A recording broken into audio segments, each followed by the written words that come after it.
Светител Серафим Софийски. Проповеди. Слово в неделя 23 след Петдесетница. За действието на бесовската сила в нашия живот. Днес на литургията Светата Църква ни предлага за назидание евангелския разказ за изцелението от Господа на Гадаринския бесноват. Лука, глава 8, стих 26-37. Всеки евангелски разказ е източник на голяма утеха за нас, немощните, униващи хора, обременени от много грехове и скърби. Нещо повече, всяка дума от Евангелието е блага, утешителна вест за нашето сърце. И колко много са примерите в православната църква от времето на апостолите до наши дни, когато хората под влияние на евангелските слова са се преобразявали, а някои от тях са ставали велики светила на света, като преподобни Антоний Велики, преподобни Ефрем Сирин, света преподобно мъченица Евдокия и много други Божии угодници. Със съзнанието за спасителното значение на Евангелието за нас, нека спрем вниманието си, възлюбени в Христа, братя и сестри, на тези думи от днешното евангелско четиво, където бесовете молят Исуса Христа да им позволи да влязат в стадото свине. Господ им позволил. Цялото стадо свине загинало, а жителите на Гадаринската страна понесли големи материални щети. Какъв спасителен урок можем да извлечем за себе си от това, възлюбени?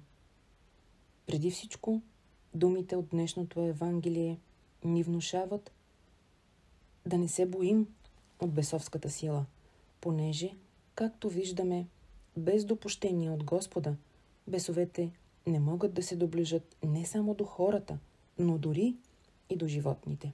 Затова не трябва да се боим от тях. Когато ни нападат непосредствено или чрез зли хора и ни причиняват всевъзможни нещастия. Така без страх са се отнасяли към бесовете и към техните коварни нападения светците. Например, преподобни Антоний Велики, преподобни Йоан Рилски и преподобни Серафим Саровски. Бесовете им се явявали видимо, прибивали ги до смърт и ги оставили в страшни рани, но Божиите угодници винаги помнили Христовите думи. Тоя пък род, т.е. демоните, не излизат, освен с молитва и пост.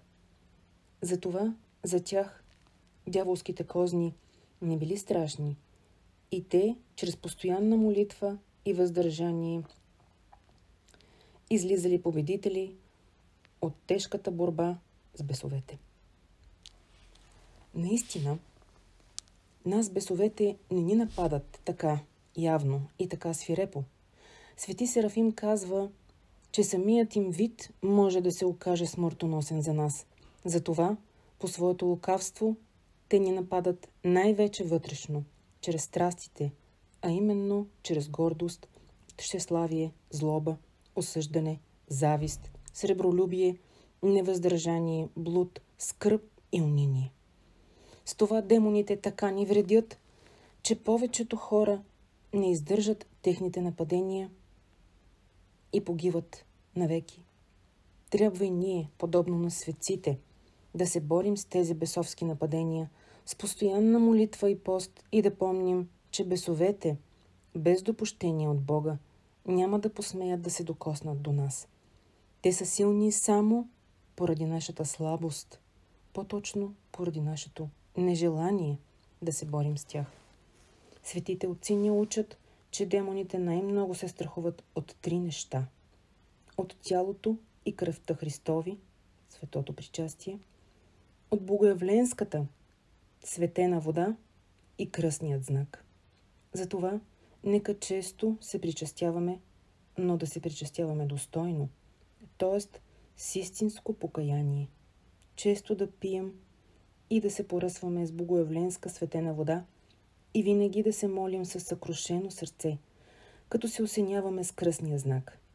Тогава Не ние ще се страхуваме от бесовете, а те ще се боят от нас, понеже, намирайки се в благодатно единение с Христа, ние ще имаме в себе си източник на непобедима сила и божествена радост. Възлюбени в Христа, братя и сестри, има и други свидетелства за нас. Поука в днешните евангелски слова. Ако без Божията воля демоните не са могли да влязат дори в свинете и да ги погубят, то е ясно, че когато те причиняват нещастия на хората, това става по Божие допущение. Господ по своя благ промисъл допуска или непосредствено от бесовете, или чрез лоши хора да претърпяваме в нашия живот различни изкушения и напасти. Бог е допуснал тези напасти да изпита дори Неговият единороден син, когато той бил изкушаван от дявола в пустинята, а също така, когато книжниците и фарисеите го нападнали с дяволска злоба. Искали да го погубят с камъни и накрая го разпънали. Ала всички тия напасти завършили с възкресението на Христа и с пълното поражение на дявола. Със същата блага цел Господ е допуснал и допуска нападенията на дявола и в живота на своите верни ученици, апостолите, мъчениците и всички светии. Колкото повече зло от дявола търпели те, толкова повече благодат получавали от Бога и се увенчавали с неувяхваща слава. Господ допуска и нас, грешните люди, да ни напада дяволът чрез всевъзможни скърби и нещастия, но пак с благата цел да ни очисти от греховете, да ни изпрати още тук,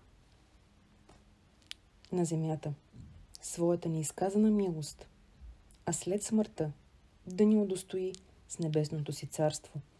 Затова нека не се чувстваме изоставени от Бога, когато Той ни изпраща скърби. Напротив, да се смятаме нещастни, когато ни остави без наказания, помняйки Божиите слова: когото Господ обича, не го наказва.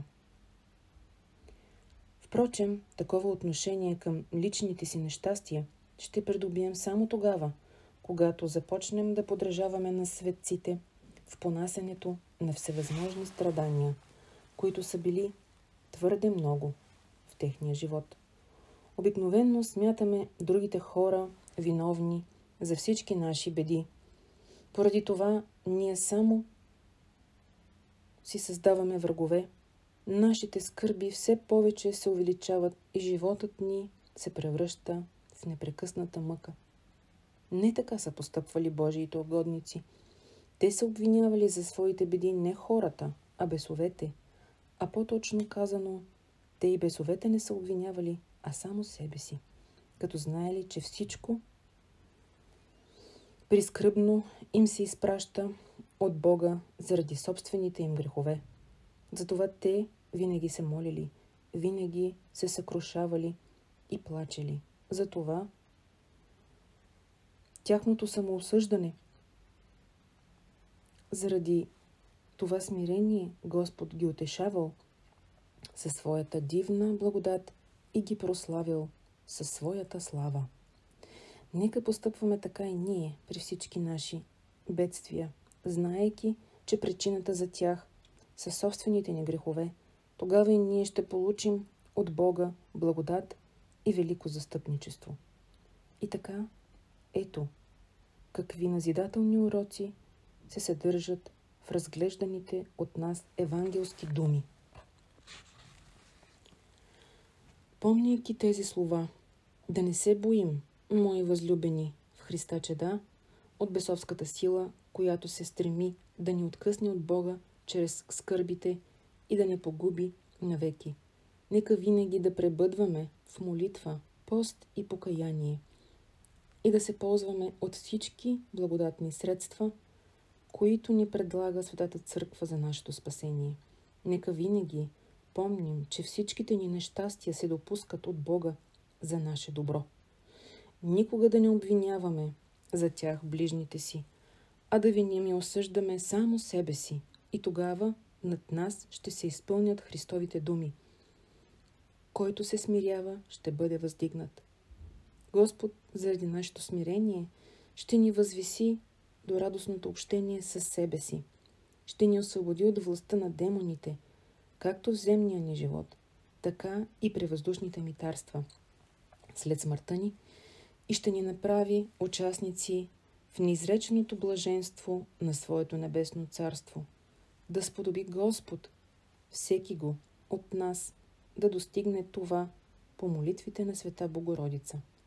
На празнувания днес свети великомъченик Димитрий Солунски и на всички светии. Амин.